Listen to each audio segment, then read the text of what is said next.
নমস্কার বন্ধুরা, আমার শখের হেসেলে তোমাদের স্বাগত জানাই। আশা করি সবাই ভালো আছো। আজকের রেসিপি হচ্ছে পমফ্রেট মাছের ঝাল। খুবই সাধারণ একটি রান্না, যা তোমাদের সাথে আজকে শেয়ার করছি। কড়াইয়ের মধ্যে বেশ খানিকটা সর্ষের তেল দিয়ে এই তেলটা গরম করে নিয়েছি। এবার এই গরম তেলের মধ্যে পমফ্রেট মাছগুলো নুন হলুদ মাখিয়ে এপিট ওপিট বেশ ভালোভাবে ভেজে তুলে নেব।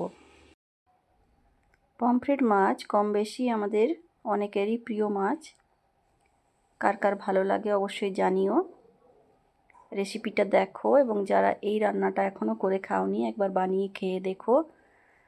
পুরো এক থালা ভাত এই রান্নাটা দিয়েই শেষ হয়ে যাবে। দেখো, মাছগুলো ভেজে তুলে নিলাম। এবার এই তেলের মধ্যে ফোড়নের জন্য দিলাম কালো জিরে আর কয়েকটা কাঁচা লঙ্কা টুকরো করে দিয়েছি। একটা টুকরো করতে ভুলে গেছিলাম, ফেটে গেছে। এবার এর সাথে দিয়ে দেব বেশ খানিকটা টমেটো, নিয়ে টমেটোটা একটু কষিয়ে নেব। সম্পূর্ণ রেসিপিটার সাথে থেকো বন্ধুরা, অবশ্যই কমেন্টের মাধ্যমে জানিও কেমন লাগলো। আর যে সমস্ত বন্ধুরা এখনও চ্যানেলটি সাবস্ক্রাইব করনি তারা একটু সাবস্ক্রাইব করে আমার চ্যানেলটির পাশে থেকো। টমেটোটা বেশ ভালোভাবে কষিয়ে নেব। টমেটোটা ভালোভাবে যখন কষানো হয়ে যাবে তখন এর মধ্যে একে একে অ্যাড করে দেব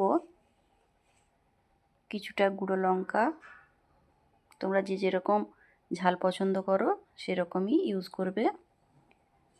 পরিমাণ মতো হলুদ এবং স্বাদ মতো নুন। পমফ্রেটের আরও রেসিপি আমার এই চ্যানেলের মধ্যে রয়েছে, যদি কেউ দেখতে চাও তাহলে অবশ্যই দেখে নিও। টমেটোটা আর একটু কষিয়ে নিয়ে এবার এর মধ্যে দিয়ে দিয়েছি সর্ষে আর পোস্ত সম পরিমাণে বেটে রেখেছিলাম, সেটা এর মধ্যে দিয়ে এটাকেও হালকা কষিয়ে নেব। যেহেতু সর্ষে আছে তাই বেশি কষাবো না, না হলে সর্ষেটার তেতো ভাবটা চলে আসবে। তো এটা হালকা কষিয়ে নিয়েছি। নিয়ে এর সাথে সামান্য পরিমাণে চিনি অ্যাড করে দিয়েছিলাম যাতে সর্ষের তেতো ভাবটা মুখে না লাগে। এটা কষানো হয়ে গেলে একটু জল দিয়ে এটাকে ফুটতে দিতে হবে। সামান্য জল দিয়ে এটাকে আমি ফুটতে দিয়েছিলাম।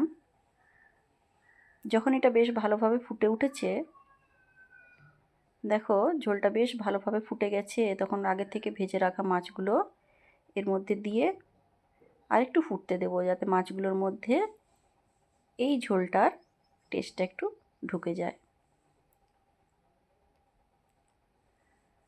নতুন নতুন রেসিপি, বিভিন্ন ধরনের বাঙালিদের রেসিপি এবং অন্যান্য প্রদেশের রেসিপি জানতে হলে চ্যানেলটি সাবস্ক্রাইব করবে এবং পাশে থাকবে। নিত্য নতুন রেসিপি আমি তুলে ধরব। এটা ফুটে গেলে এর মধ্যে সামান্য পরিমাণে ধনেপাতা দিয়ে এই মাছটা গরম গরম ভাতের সাথে পরিবেশন করে দিয়েছিলাম। এই ছিল আজকের মেনু, তোমাদের সাথে শেয়ার করলাম। কার কেমন লাগলো অবশ্যই জানিও। পাশে থেকো বন্ধুরা, সুস্থ থেকো, ভালো থেকো। দেখা হচ্ছে পরবর্তী ভিডিওতে।